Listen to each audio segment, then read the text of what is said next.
হাবিবের খাতমে নবুয়তের কথা বলতে যে শব্দটা নিলেন ওয়া খাতামান নবীন, এই খাতামা ইয়াখতিমু খাতমুনের যত অর্থ সব অর্থ শেষ।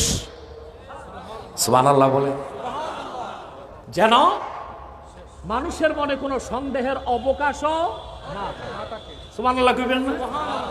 যেমন সূরা বাকারা শুরুতে আল্লাহ বলেন, ইন্নাল্লাযীনা কাফারু সাওয়াউন আলাইহিম আআনযারতাহুম আম লাম তুনযিরহুম লা ইউমিনুন। বলছেন না আল্লাহ মুহাম্মদ সাল্লাল্লাহু আলাইহি ওয়াসাল্লাম, যারা কুফর করেছে কাফের, তাদেরকে আপনি সতর্ক করুন কিংবা না করুন, কখনোই তারা ঈমান আনবে না। কেন আনবে না? আল্লাহ বলে দিচ্ছেন, খাতামাল্লাহু আলা কুলুবিহিম ওয়া আলা সামইহিম ওয়া আলা আবসারিহিম গিশাওয়াহ ওয়া লাহুম আযাবুন আযীম। কারণ আল্লাহ ওই কাফেরদের অন্তরে সিল মেরে দিয়েছেন। কি মারছেন? এখানে খাতামা শব্দের অর্থ কি? সিল মেরে দিয়েছেন। সুবহানাল্লাহ।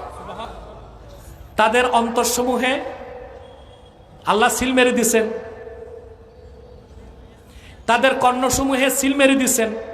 ওয়া আলা আবসারিহিম গিশাওয়া, তাদের চোখের সামনে পর্দা টেনে দিয়েছেন। তারা হেদায়েত কোনোদিন পাবে না, মুসলমান হবে না। তানওয়ীরুল মিকবাস বিন তাফসীর ইবনে আব্বাসে এসেছে, আবু জাহেল, আবু লাহাব সহ 25 জন কাফেরের ব্যাপারে আল্লাহ এটা বলেছেন। এই 25 জন কাফেরের একজনও মুসলমান হইতে পারে নাই, কারণ কি মেরে দেওয়া হয়েছে। এবার আসেন, এই সিল মারার অর্থ শেষ। অর্থ কি? একটা হীরার টুকরা, স্বর্ণের টুকরা, ইয়াকুত পাথর আমি প্যাকেট করছি। কি করছি? আমি পাঠাবো আমেরিকা। কোথায়? এখন এটা তো কার্গোতে পাঠাবো। কিসে? এগুলো তো প্যাক করছি, খাপে ভরছি, কার্টুনে ভরছি, ঢাকনা লাগাইছি, সবার পরে সিল।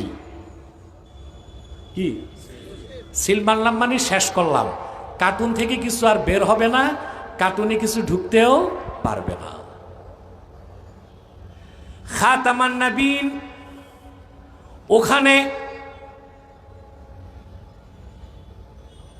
খাতামা ইয়াখতিমু খাতমুন থেকে সিল অর্থ নিলেও আল্লাহর হাবিব মুহাম্মদ সাল্লাল্লাহু আলাইহি সাল্লাম শেষ নবী, এর বাইরে কোনো ব্যাখ্যা করা যায় না।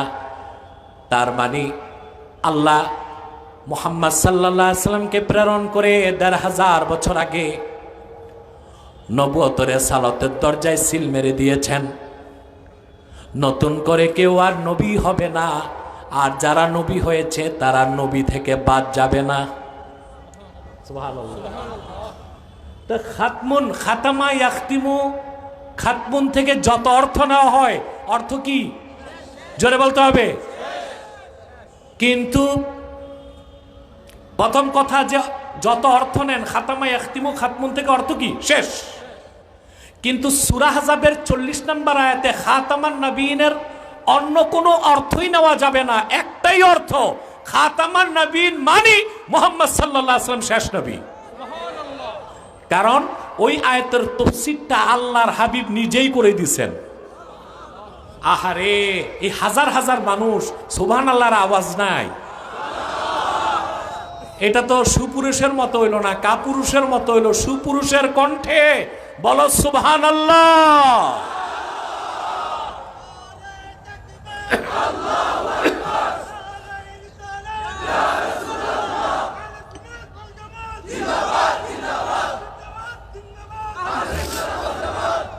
আমার ভাইরা, কথা শুনতেছেন তো ভালো করে?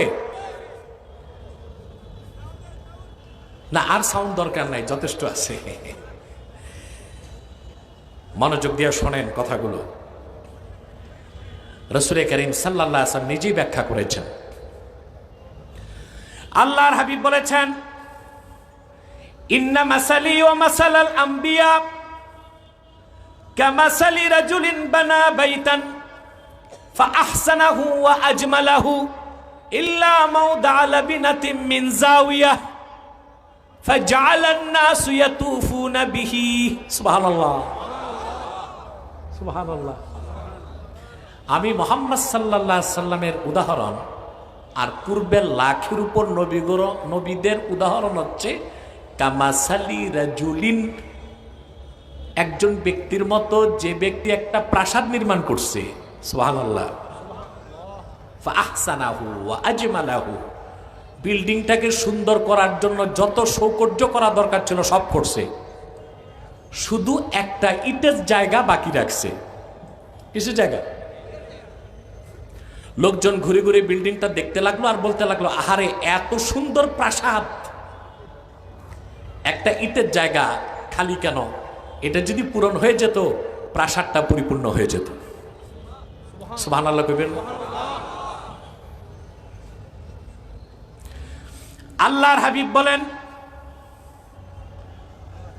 আল্লাহ রাব্বুল আলামিন আদম থেকে ঈসা পর্যন্ত লাখের উপর নবী রাসূল দিয়া নবুয়তের ইমারত তৈরি করেছেন।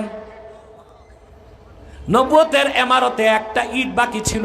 ফাআনাল লাবিনা ফাআনা খাতামুন নবীন, আমি মুহাম্মদ সাল্লাল্লাহু আলাইহি ওয়াসাল্লাম সেই নবুয়তের ইমারতের শেষ ইট।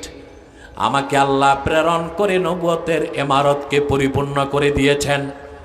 আমি মুহাম্মদ আল্লাহ শেষ নবী, আমার পরে কোনো নবী নাই, কোনো রাসূল নাই। রাসূলুল্লাহ নিজেই তো তাফসীর করে দিচ্ছেন, ঠিক না?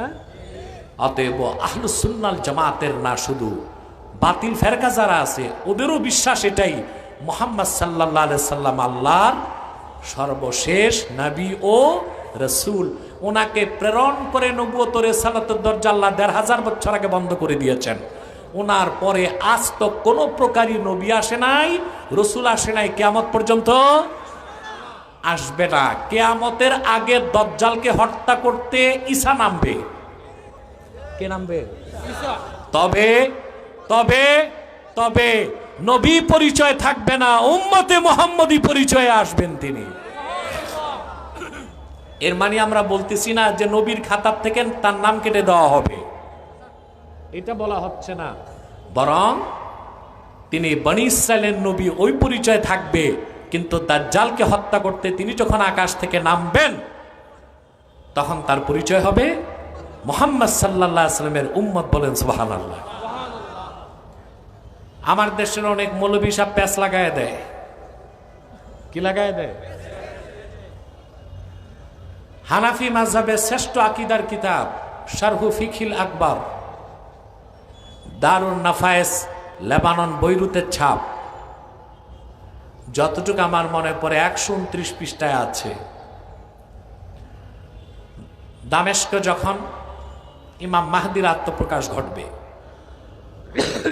সিরিয়াতে, কোথায়? সিরিয়াতে এখন সুন্নিদের হাতে, ঠিক না? তো অনেক মাওলানা শুরু করে দিছে যে মনে হচ্ছে কাল পরশু ইমাম মাহদি বের হয়ে যাবে। এগুলো হচ্ছে ভিডিও ভাইরাল করার ধান্দা। কোন আলেমের সন্তানিক জানা নাই যে মাহদি কখন প্রকাশ। তোমরা বসো, ইমন সবাই বসো। তো বক্তারা এগুলো বলে কেন? ভিউজ বাড়াইতে, বুঝলেন না? আমাদের এই বিশ্বাস রাখতে হবে মাহদির আত্মপ্রকাশ ঘটবে কিয়ামতের আগে। হতে পারে ওটা 2030 সাল বা 40 সাল বা 2054 সাল। 2054 এর বেশি কিছু বলার ক্ষমতা আমার নাই। দামেস্কের জামে মসজিদে ইমাম মাহদি অবরুদ্ধ হয়ে যাবেন। দাজ্জাল চতুর্দিক দখল করে নেবে। শুধু দাজ্জাল ঢুকতে পারবে না মদিনা মুনাওয়ারায় আর মক্কা মুকাররমায় এবং এর আশপাশে, ঢুকতে পারবে না, সব দখল করবে। বুঝতেছেন? আসর নামাজের সময় ইমাম মাহদি অপেক্ষায় থাকবেন। আজান হয়ে যাবে, একামত হয়ে যাবে। লোকজন বলবে হুজুর নামাজ পড়ান। ইমাম মাহদী বলবেন আমার কাছে সংবাদ পৌঁছেছে আমার ভাই ঈসা আকাশ থেকে নেমেছেন। লোকজন দৌড়ায় বাইরে বের হবে, দামেস্কের জামে মসজিদের পূর্ব পাশের মিনারা দিয়ে হযরত ঈসা আকাশ থেকে নামবে। আকাশ থেকে দুইজন ফেরেশতার কাঁধে ভর দিয়ে নামবেন। এটা আল হাবিলিল ফাতাওয়া ইমাম সুয়ুতি উল্লেখ করছেন। নামায় দেওয়া হবে দামেস্কের জামে মসজিদের ছাদে, পূর্ব পাশের মিনারা দিয়ে তিনি নেমে আসবেন। আসর নামাজের আজানও শেষ, একামত ভিতরে কে থাকবেন? ঢুকবেন কে? পরিষ্কার আকীদার কিতাবে লেখা আছে ফায়ুশিরুল মাহদি ইলা ঈসা ইবনে মারইয়াম বিত্তাকাদ্দুম। হযরত ইমাম মাহদি ইশারা করে হযরত ঈসাকে বলবেন আপনি নামাজ পড়ান। হযরত ঈসা নামাজ পড়াবেন না, মাহদিকে বলবেন আপনি পড়ান, আমি পিছনে ইক্তেদা করব। সুবহানাল্লাহ। কেন? মোল্লা আলী কারি জবাব দিছেন ফায়াক্তাদি বিহি লিয়াজহারা মুতাবিআতা নবিয়িনা মুহাম্মদ সাল্লাল্লাহু আলাইহি ওয়াসাল্লাম। ঈসা ইমামতি করবেন না, তিনি মাহদির পিছে নামাজ পড়বেন। এই কথার প্রমাণ দিতে যে আমি বনি ইসরায়েলের নবী ঈসা নবী হিসেবে আসি নাই, মুহাম্মদ সাল্লাল্লাহু আলাইহি সাল্লামের উম্মত হিসেবে এসেছি।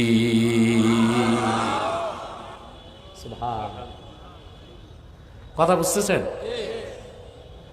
অতএব স্পষ্ট আকীদা বিশ্বাস রাখবেন মুহাম্মদ সাল্লাল্লাহু আলাইহি ওয়াসাল্লামকে ১৫০০ বছর আগে আল্লাহ প্রেরণ করে নবুয়ত রিসালাতের দরজা চিরতরে বন্ধ করে দিয়েছেন। ওনার পরে আজ পর্যন্ত কোনো প্রকার এই নবী কিংবা রাসূল আসে নাই, এখনো নাই, কিয়ামত পর্যন্ত আসবে না। আল্লাহর হাবিব সাল্লাল্লাহু আলাইহি ওয়াসাল্লাম ১৫০০ বছর আগে উম্মতকে সতর্ক করছেন যে আমার পরে ৩০টা কাজ্জাব মিথ্যা নবুয়তের দাবিদারের প্রাদুর্ভাব ঘটবে। কয়টা?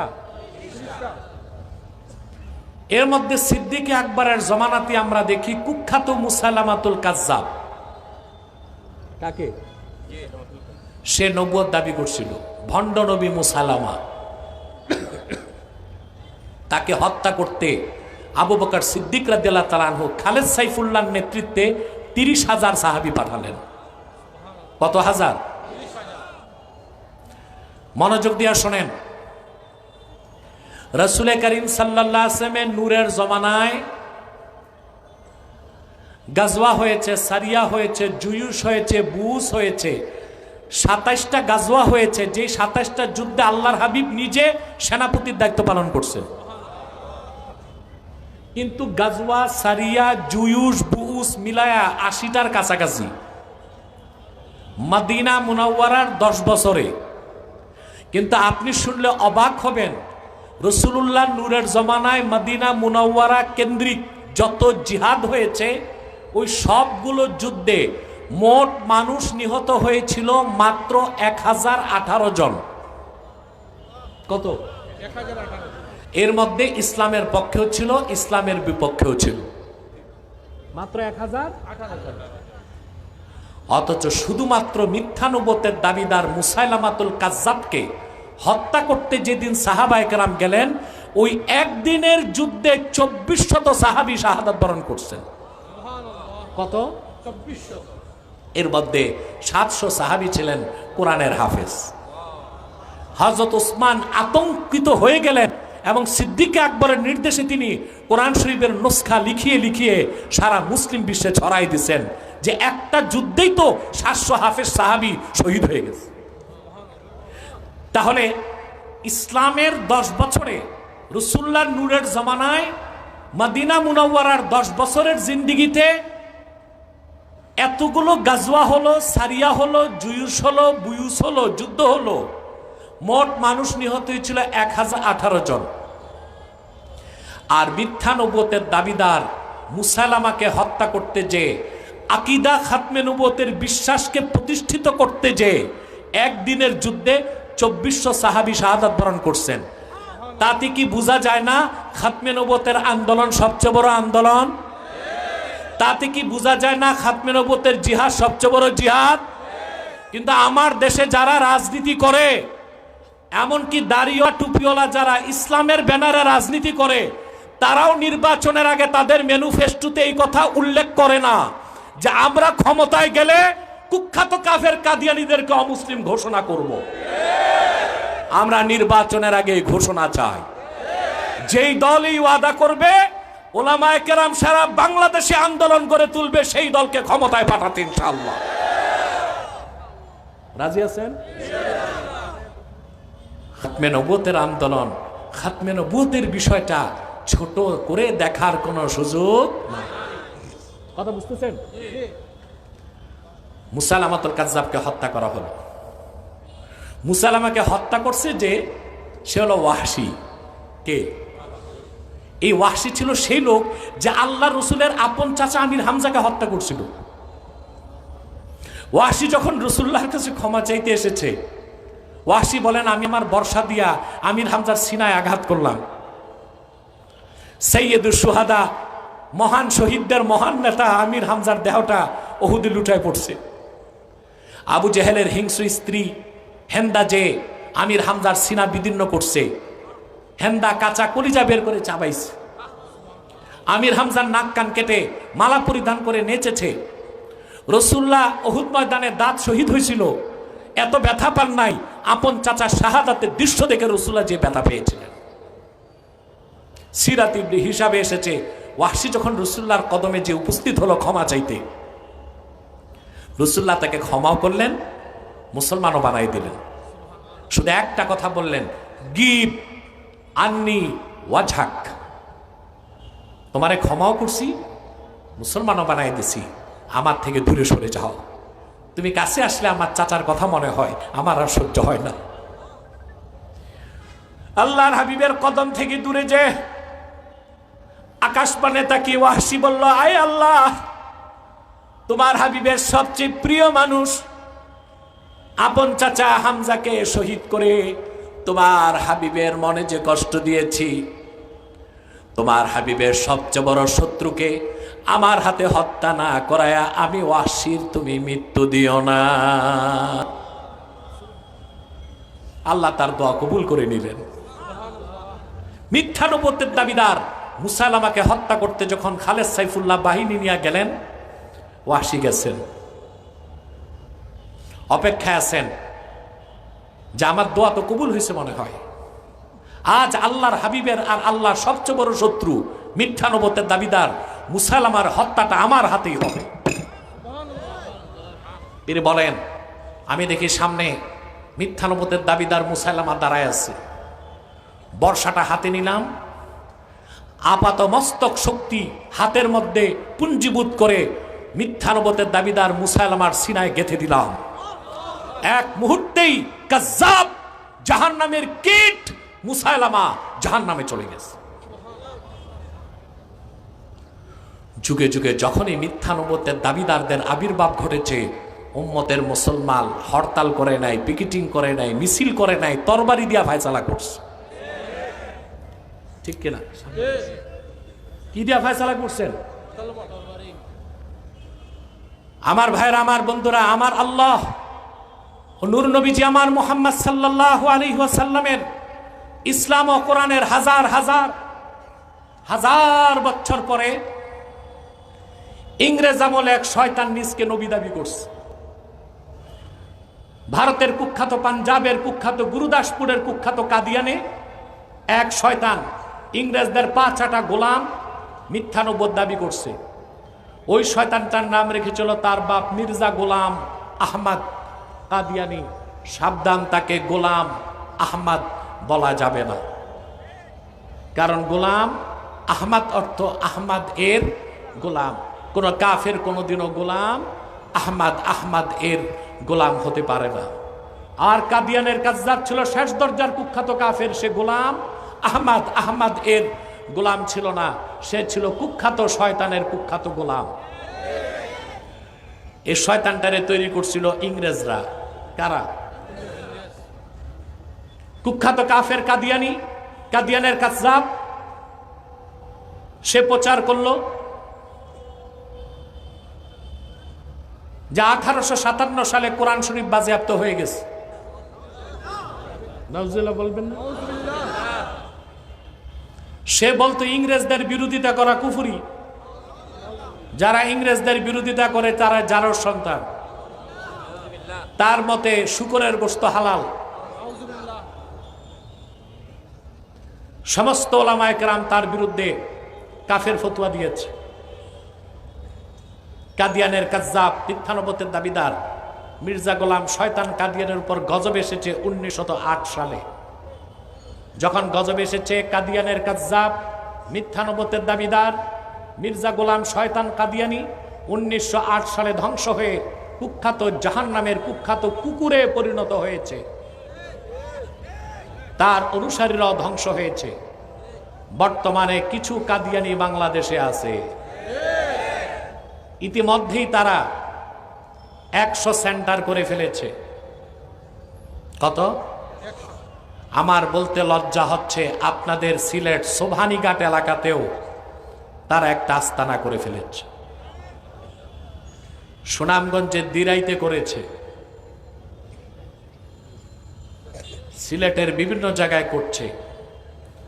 কিন্তু সোভানীঘাটে কিভাবে কুখ্যাত কাদিয়ানিরা আস্তানা করলো, এত আলেম ওলামা সিলেট শহরে, এটা আমার বুঝে আসে না। এবং আমাদের কাছে তথ্য পৌঁছেছে সোভানীঘাট এলাকায় তারা আবার জায়গাও কিনছে আস্তানা করতে। সিলেটের মুসলমান তাহরিক আপনাদেরকে নেতৃত্ব দিবে, মজবুত হোক। সিলেটের মাটিতে কাদিয়ানীদের কোনো আস্তানা রাখা যাবে না। 100 আস্তানা করছে। নাম পরিবর্তন করে করে তারা মিথ্যা পরিচয় দেয়। কখনো নিজেদের পরিচয় দেয় আহমদী জামাত, কখনো বলে আহমদিয়া জামাত, কখনো বলে আহমদী সম্প্রদায়, কখনো বলে আহমদিয়া সম্প্রদায়, কখনো বলে আহমদী মুসলিম জামাত, কখনো বলে আহমদিয়া মুসলিম জামাত। সাবধান, যত কাদিয়ানি ছিল আছে থাকবে, তারা কেউ আহমদী জামাত নয়, আহমদিয়া জামাত নয়, আহমদী সম্প্রদায় নয়, আহমদিয়া সম্প্রদায় নয়, আহমদী মুসলিম জামাত নয়, আহমদিয়া মুসলিম জামাত নয়, শয়তানি জামাত, কুখ্যাত জাহান্নামের কুখ্যাত কুকুরের দল। আমাদের সকল দলের মতের একটাই দাবি, কি জনপুর, কি ফুরফুরা, কি ফুলতুলি, কি বাদরপুর, কি কওমি, কি আলিয়া, কি হেফাজত, কি জমিয়ত, কি মজলিস, কি বিএনপি, কি জামাত, সকল মাসলাকের সকল রাজনৈতিক দলের মুসলমানদের একটাই দাবি, অনতি বিলম্বে স্বাধীন বাংলায় শয়তান কাদিয়ানীদেরকে রাষ্ট্রীয়ভাবে অমুসলিম ঘোষণা করতেই হবে, করতেই হবে, করতেই হবে। এই দাবি আদায়ে যদি তাহরিকে খাতমে নবুয়ত বাংলাদেশ জান ও মাল দেবার ডাক দেয়, কারা কারা প্রস্তুত আছেন হাত তুলে দেখা।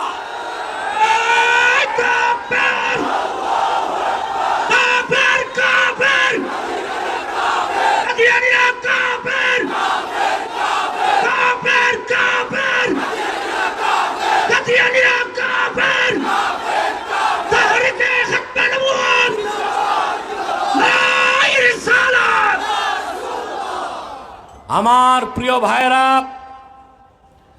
বাংলাদেশে বিভিন্ন রাজনৈতিক দলে কাদিয়ানীদের দালাল ঢুকে আছে। কাদিয়ানীদের বিরুদ্ধে কথা বললেই দালালরা হইচই করে।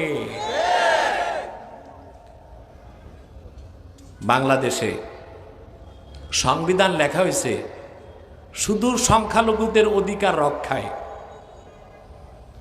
আর এই দেশটার মালিকানা যাদের মুসলমান তাদের অধিকার রক্ষায় সংবিধান লেখা হয় নাই। এই আকামটা করে গেছে ডক্টর কামাল। কে? ও তো জন্মসূত্রেই ছিল মাদারজাত নাস্তিক। এ সংবিধানে আকামটাও করে গেছে।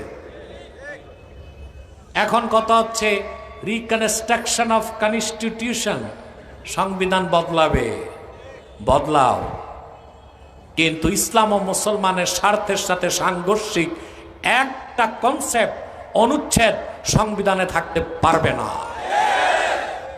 তোমাদের গণতন্ত্র, তোমাদের ধর্মনিরপেক্ষতা কি এটাই শিখায় যে সংখ্যালঘুদের অধিকার রক্ষা করবা? অপরদিকে কাদিয়ানীরা কাফের, কিন্তু নিজেদেরকে তারা মুসলিম দাবি করে আমাদের অধিকারকে ক্ষুণ্ণ করতেছে। কাফেরদের উপাসনালয় মসজিদ হতে পারে না, তারা তাদের উপাসনালয়কে মসজিদ বলে আমাদের অধিকারকে ক্ষুণ্ণ করছে। তোমরা সংখ্যালঘুদের অধিকার রক্ষার কথা বলো, কাদিয়ানীদের অধিকার রক্ষার কথা বলো, মুসলমানদের অধিকার ক্ষুণ্ণ করে এই ধান্দাবাজি চলবে না বাংলাদেশে। হিন্দুরা আছে অমুসলিম পরিচয়, হিন্দুদের বিরুদ্ধে আমরা মিছিল করি। খ্রিস্টানরা আছে অমুসলিম পরিচয়, থাকতেই পারে, একটা দেশে হিন্দু থাকবে না, কিন্তু অমুসলিম পরিচয় আছে। খ্রিস্টানরা আছে অমুসলিম পরিচয়, কাদিয়ানীরা তো তাদের চেয়ে বড় কাফের, তাদেরকেও থাকতে হবে অমুসলিম পরিচয়ে, মুসলিম পরিচয় দিতে পারবে না। হিন্দুদের উপাসনালয় মন্দির মসজিদ হতে পারে না, খ্রিস্টানদের উপাসনালয় গির্জা মসজিদ হতে পারে না, বৌদ্ধদের উপাসনালয় প্যাগোডা মসজিদ হতে পারে না, কাদিয়ানীদের উপাসনালয়ও মসজিদ হতে পারে না, ওইটাও একটা শয়তানি আস্তানা।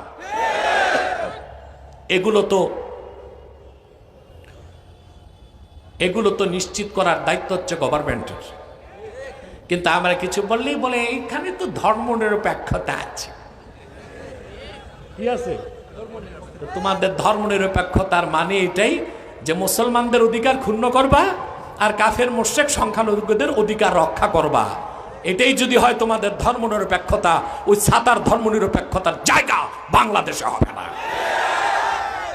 রাজি আছেন? এক আছেন?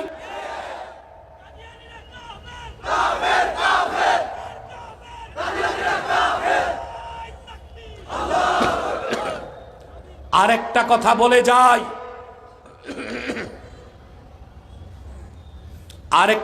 বলে যাই, যারা ইসলামী রাজনীতির ব্যানারে রাজনীতি করছেন কান পেতে শুনে রাখেন, খোদার কসম, যতদিন পর্যন্ত আপনারা কুখ্যাত কাফের কাদিয়ানীদেরকে রাষ্ট্রীয়ভাবে অমুসলিম ঘোষণার দাবি আদায় করতে না পারবেন, আপনারা কেউ রাষ্ট্র ক্ষমতায় যেতে পারবেন না। আব্বাসীর কথাটা লিখে রাখতে পারেন আপনারা, কারণ বাংলাদেশ ইসলামী রাষ্ট্র না হোক, এটার বিপক্ষে ইসলামী রাষ্ট্র বাংলাদেশ কখনোই যেন না হয়, সেজন্য কাদিয়ানী সম্প্রদায় কাজ করে যাচ্ছে এবং তাদের পক্ষে সহযোগিতা করতেছে ইসরায়েলের মোসাদ এবং আমেরিকার সিআইএ। কথা বুঝতে পারছেন? অথবা আমাদেরকে স্পষ্টভাবে বুঝতে হবে, কাদিয়ানীদেরকে রাষ্ট্রীয়ভাবে অমুসলিম ঘোষণার দাবি যে কোনো মূল্যে আদায় করতে হবে, তখন বাংলাদেশ কলঙ্ক মুক্ত হবে। আর যেদিন বাংলাদেশ কলঙ্ক মুক্ত হবে, তারপরে আন্দোলন করলে, রাজনীতি করলে বাংলাদেশকে একটা ইসলামী রাষ্ট্র বানানো সম্ভব হবে। কথা বুঝতে পারছেন? শোনেন মুসলমান, অতএব স্পষ্ট মনে রাখবেন, কাদিয়ানীদের উপাসনালয়কে কখনো মসজিদ বলবেন না, এতে ঈমান নষ্ট হয়ে যাবে। হিন্দুদের যেমন মন্দির, খ্রিস্টানদের গির্জা, বৌদ্ধদের প্যাগোডা, কাদিয়ানীরা তাদের চেয়ে বড় কাফের, তাদের উপাসনালয় হচ্ছে একটা শয়তানি আস্তানা। মনে থাকবে? আর তাদেরকে কখনই আপনারা, তারা তো মিথ্যা পরিচয় দেয়, কখনো নাম পরিবর্তন করে বলে আহমদি জামাত, কখনো বলে আহমদিয়া জামাত, কখনো আহমদি সম্প্রদায়, কখনো আহমদিয়া সম্প্রদায়, কখনো আহমদি মুসলিম জামাত, কখনো আহমদিয়া মুসলিম জামাত।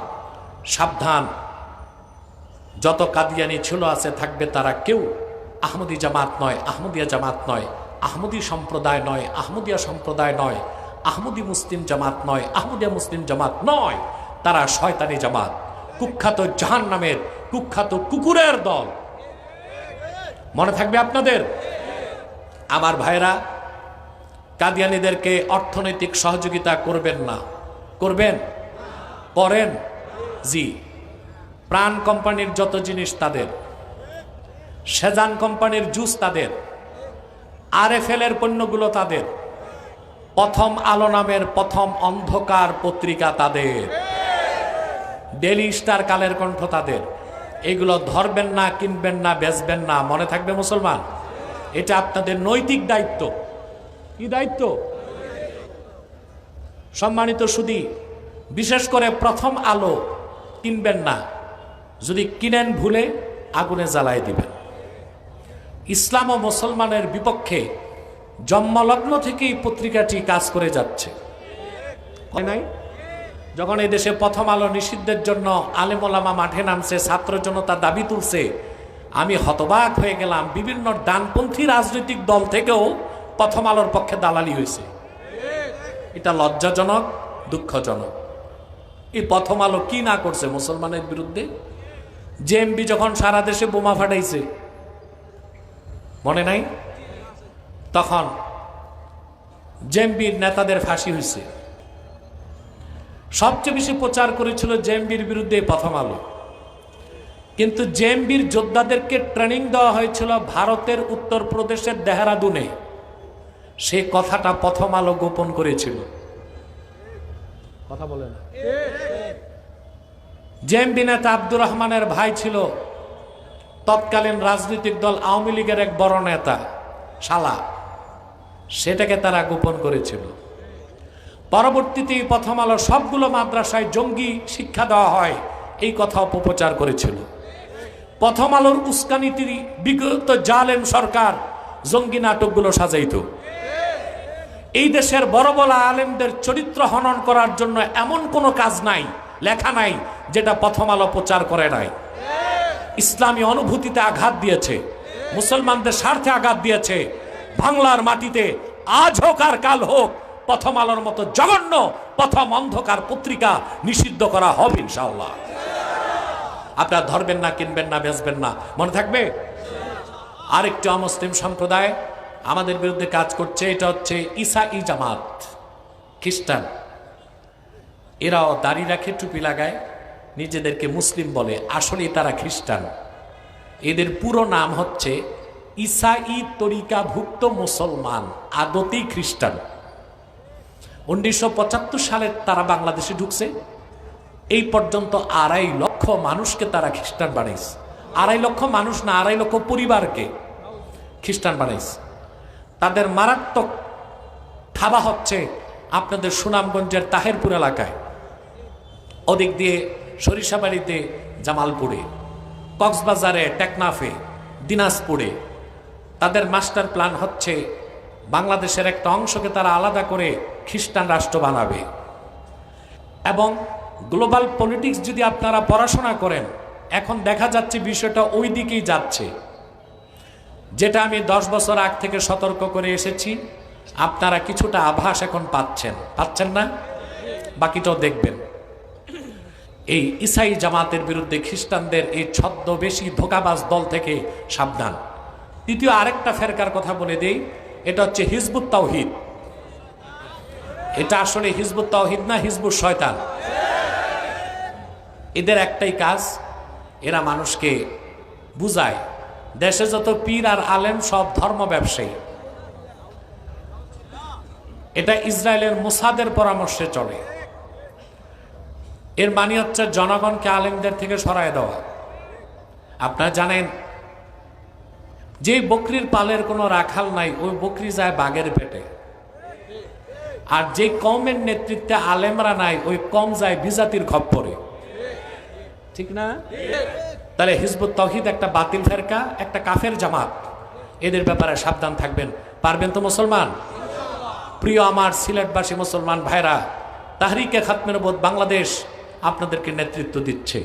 আপনারা যে কোনো রাজনৈতিক দলের মুসলমান, যে কোনো মাসলাকের মুসলমান, যে কোনো মাদ্রাসার ছাত্র আমাদের সংগঠনে ইমানি দায়িত্ব হিসেবে কাজ করতে পারবেন ইনশাআল্লাহ। আমি সিলেট মহানগর আহ্বায়ক কমিটির জন্য দোয়া চাই, বিশেষ করে যুক্তরাজ্য শাখা